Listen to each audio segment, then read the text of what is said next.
India आघाडीचा केंद्रीय निवडणूक आयोगाच्या कार्यालयावरती आज मोर्चा. राहुल गांधींच्या नेतृत्वात 300 खासदार मोर्चात होणार सहभागी. निवडणूक आयोगाविरोधात विरोधक आक्रमक.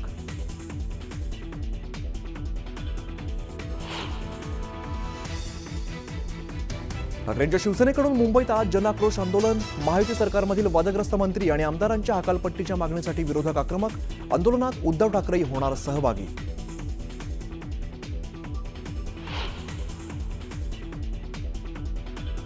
दादरमधील कबूतरखान्यावरती मुंबई पालिकेने पुन्हा लावली ताडपत्री. कबूतरखाना परिसरात पोलीस बंदोबस्तामध्ये मोठी वाढ.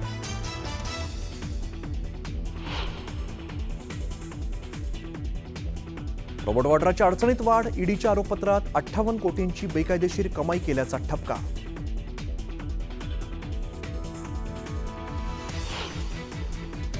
पंढरपुरात विठ्ठल मंदिरात हिंदीतून पूजा घातल्याचा दावा. राहुल सातपुते नावाच्या व्यक्तीचं ट्विट. तर पूजा करण्यासाठी इतर कोणत्याही भाषेचा वापर करण्यात येत नाही, प्रशासनाचं स्पष्टीकरण.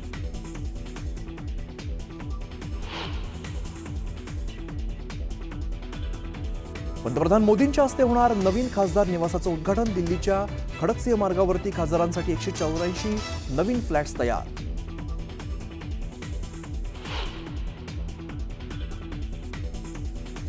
तांत्रिक बिघाडामुळे एअर इंडियाच्या तिरुवनंतपुरम दिल्ली विमानाचं चेन्नईमध्ये इमर्जन्सी लँडिंग. तर लँडिंग करताना समोर दुसरं विमान आल्याचा काँग्रेस खासदार वेणुगोपाल यांचा दावा.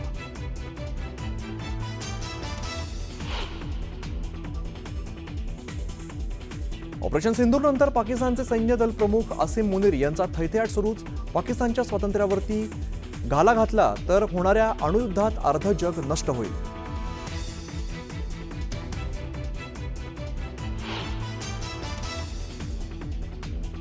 भारत पाकिस्तानच्या नौदलाचा आज अरबी समुद्रात युद्धाभ्यास. दोन्ही देशांनी आपल्या परिसरात एअर ट्रॅफिक मूव्हमेंट थांबवण्याची नोटीस केली जारी.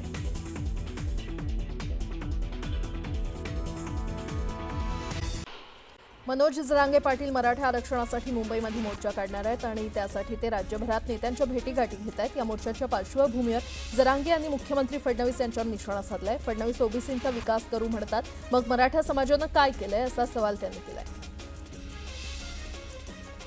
सांगलीचे खासदार विशाल पाटलांचे समर्थक माजी नगरसेवक मनोज सरगर भाजपमध्ये प्रवेश करणार आहेत. प्रदेशाध्यक्ष रवींद्र चव्हाण यांच्या उपस्थितीमध्ये सांगलीतल्या संजय नगरमध्ये हा पक्षप्रवेश सोहळा पार पडणार आहे. दुष्काळग्रस्त जिल्ह्यासाठी महायुती सरकारनं मोठा निर्णय घेतल्याचं भाजप आमदार राणा जगजितसिंह पाटील यांनी सांगितलंय. धाराशिव शहरातील पाणी आणि रस्त्यांच्या कामासाठी महायुती सरकारकडून 334 कोटी रुपयांचा निधी मंजूर करण्यात आल्याची माहिती त्यांनी दिली आहे. या निधीमुळे शहरातील रस्ते आणि पाण्याचा विषय लवकरच मार्गी लागणार असल्याचा विश्वास त्यांनी व्यक्त केला.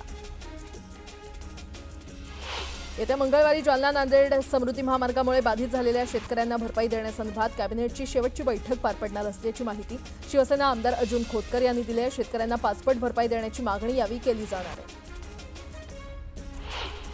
नागपूर पुणे वंदे भारत एक्सप्रेसचं भुसावळ रेल्वे स्थानकावर जल्लोषात स्वागत करण्यात आलं. केंद्रीय राज्यमंत्री रक्षा खडसे, जलसंपदा मंत्री गिरीश महाजन आणि सार्वजनिक बांधकाम मंत्री शिवेंद्रराजे भोसले आणि वस्त्रोद्योग मंत्री संजय सावकारे यांनी भुसावळ रेल्वे स्थानकावर वंदे भारतचं स्वागत केलं. पंढरपूरच्या विठ्ठल मंदिरात हिंदीतून पूजा घातल्याचा दावा राहुल सातपुते नावाच्या व्यक्तीनं ट्विटच्या माध्यमातून केलाय. तर पूजा करण्यासाठी इतर कोणत्याही भाषेचा वापर करण्यात येत नाही असं स्पष्टीकरण मंदिर प्रशासनानं दिलंय. ट्रॅक्टर ट्रॉलीला ब्लॅक बॉक्ससह जीपीएस लावणं बंधनकारक करण्यात आल्याचा निर्णय केंद्र सरकारनं घेतलाय. या निर्णयाला विधान परिषदेचे गटनेते आमदार सतेज पाटलांनी विरोध केलाय. राज्यातल्या ट्रॅक्टरधारकांना एकत्र करून सतेज पाटील जोरदार विरोध करणार आहेत. बीडमधील गेवराई शहर गोळीबाराच्या घटनेनं हादरलं. शहरात एका तरुणीवर अज्ञातांकडून गोळीबार करण्यात आला. छातीत गोळी लागल्यामुळे तरुणी गंभीर जखमी झाली आहे. दरम्यान गोळीबाराच्या दुसऱ्या दिवशी पोलिसांकडून दखल घेण्यात आल्याचा आरोप स्थानिकांनी केलाय. नाशिकच्या इगतपुरीमध्ये एक बेकायदेशीर कॉल सेंटर सीबीआयनं उद्ध्वस्त केलं. 44 लॅपटॉप, 71 मोबाईल फोनसह 1,20,00,000ची बेहिशेबी रोकड, 500 ग्रॅम सोनं आणि 1 कोटी रुपयांच्या 7 लक्झरी कार यावेळी जप्त करण्यात आले. डोंबिवलीच्या खोणी तळोजा रोडवरील ऑर्चिड कोऑपरेटिव्ह सोसायटीमध्ये संचालक पदाच्या निवडणुकीत राडा झाला.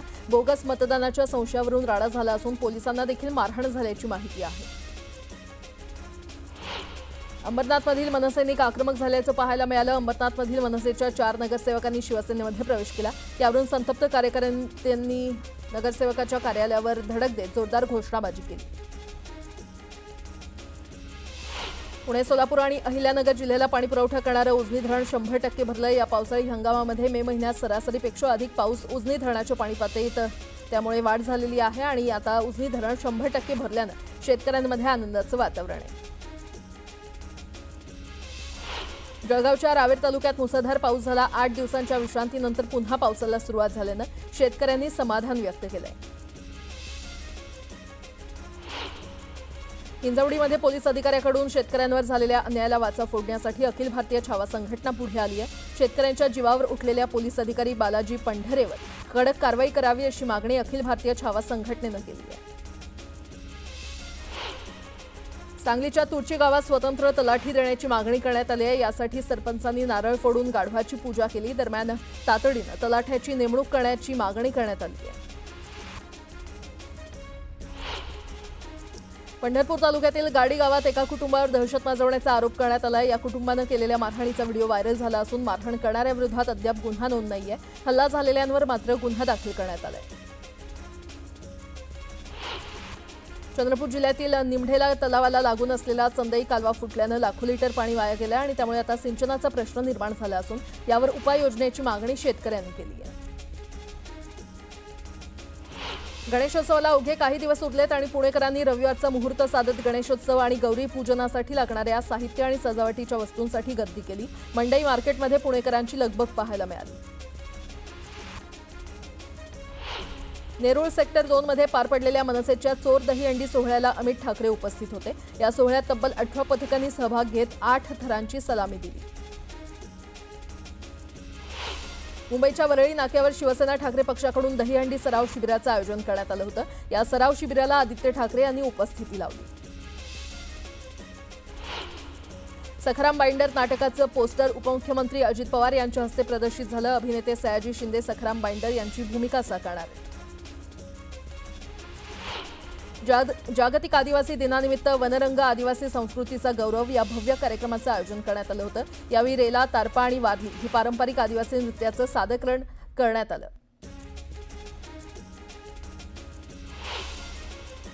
मालेगाव शहरात भगवान एकलव्य जयंती पारंपरिक पद्धतीनं उत्साहात साजरी करण्यात आली. शालेय शिक्षण मंत्री दादा भुसे यांच्या नेतृत्वाखाली भव्य शोभायात्रा काढण्यात आली. यामध्ये मोठ्या संख्येनं नागरिक सहभागी झाले होते.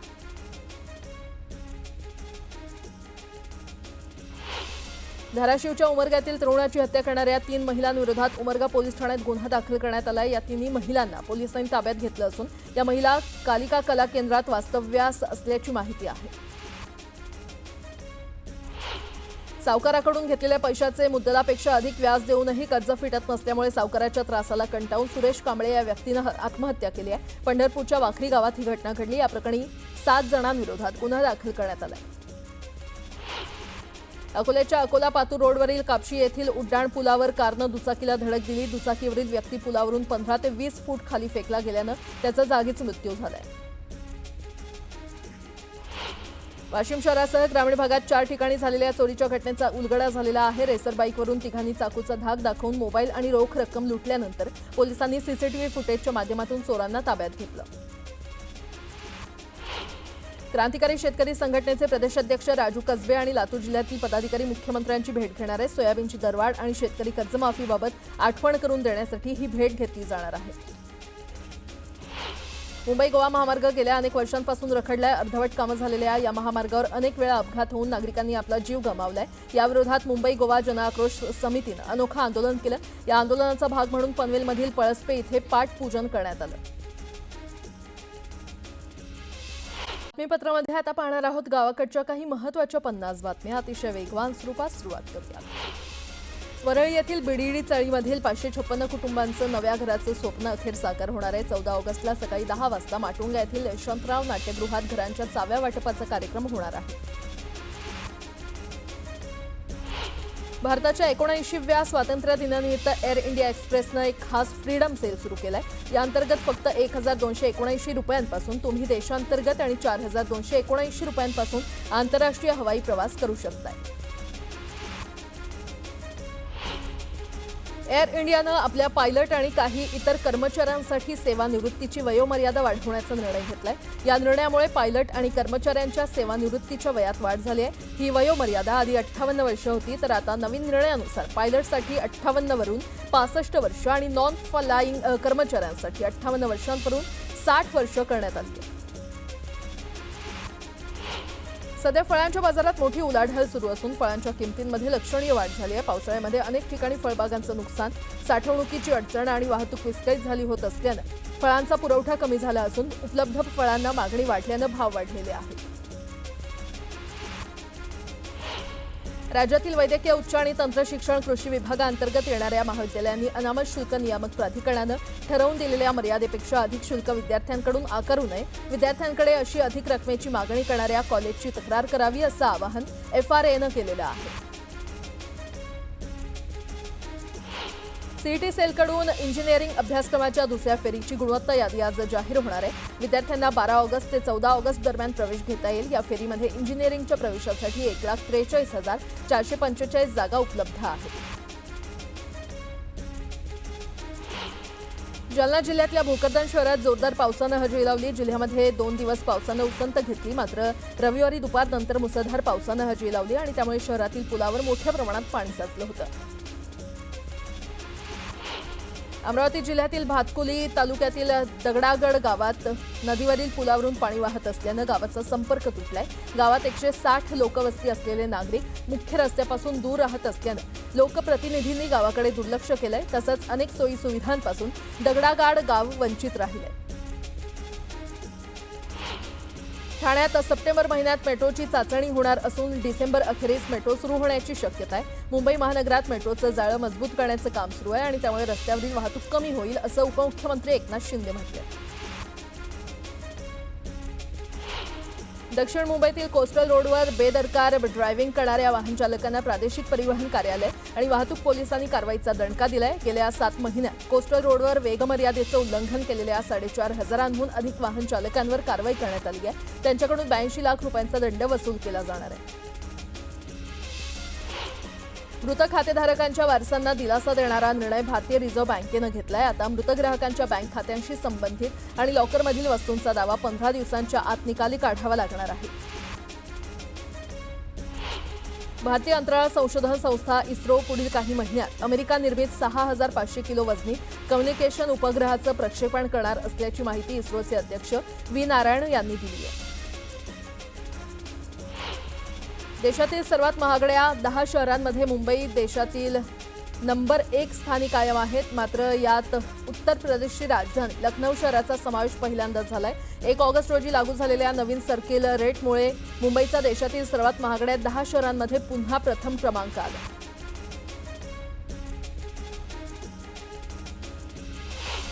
हिंगोलीवरून वाशिमकडे जाणाऱ्या महामार्गावर कार आणि दुचाकीचा भीषण अपघात झाला. या अपघातात दुचाकीला जोरदार धडक बसल्यानं दुचाकीस्वार गंभीर जखमी झालाय. जखमीला उपचारासाठी रुग्णालयामध्ये दाखल करण्यात आलं. पुणे शहरात सध्या चोरीच्या घटनांमध्ये मोठी वाढ होताना पाहायला मिळते. पुण्यामध्ये चक्क एका पानाच्या दुकानावर चोरट्यानं डल्ला मारला असून चोरट्यानं सिगारेटचं पाकिट आणि इतर साहित्य चोरल्याची घटना CCTVमध्ये कैद झाली आहे. विरोधी पक्षनेते राहुल गांधी यांनी केंद्रीय निवडणूक आयोगावर मत चोरीचे गंभीर आरोप केलेले आहेत. या प्रकरणी आता राजकीय वर्तुळात प्रत्यारोप सुरू आहे. दरम्यान आता राहुल गांधी यांच्या नेतृत्वाखाली इंडिया आघाडीचे खासदार संसद भवनापासून राजधानी दिल्लीतील निवडणूक आयोगाच्या कार्यालयापर्यंत मोर्चा काढणार आहेत.